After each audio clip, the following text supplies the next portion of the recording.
অন্যের জন্য গর্ত খুললে একদিন সেই গর্তে পা পড়বে।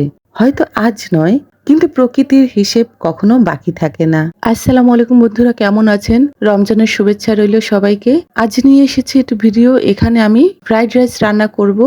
এখানে কিছু ভাত অবশিষ্ট ছিল, গতকালের ভাত বেঁচে গিয়েছিল। সেই বেঁচে যাওয়া ভাত দিয়ে আমি এই ফ্রাইড রাইসটা করেছি। এজন্য প্রথমে কড়াই পেঁয়াজ কাঁচামরিচ ভেজে নিয়েছি। ভাজা ভাজা হয়ে গেলে এর ভিতর দিয়ে দিয়েছি গাজর কুচি, পেঁয়াজ কলি এবং টমেটো। আপনারা চাইলে আলুও দিতে পারেন। দিয়েছি কিছুটা মটরশুঁটি এবং পরিমাণ মতো লবণ, পরিমাণ মতো হলুদ দিয়েছি। এবার খুব সুন্দরভাবে এটাকে ভেজে নেব।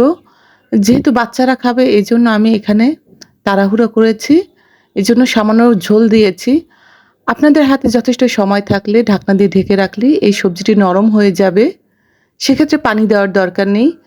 যাই হোক, এখানে দিয়েছি কিছুটা চিকেনের টুকরো।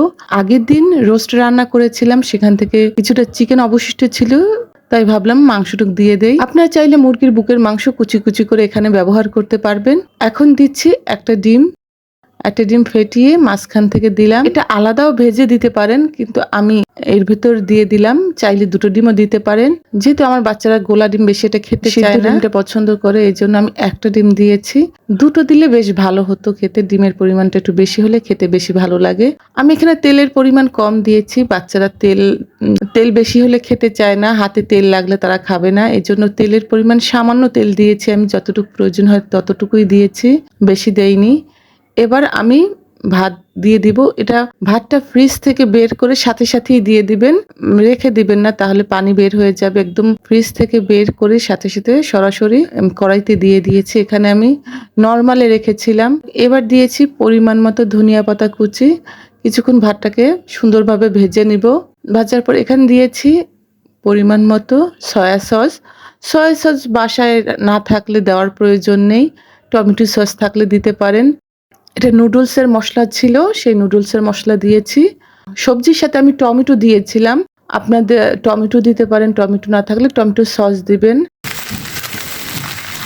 লবণের পরিমাণটা কিছুটা কম মনে হচ্ছিল, তাই আরও কিছুটা লবণ দিয়ে দিলাম।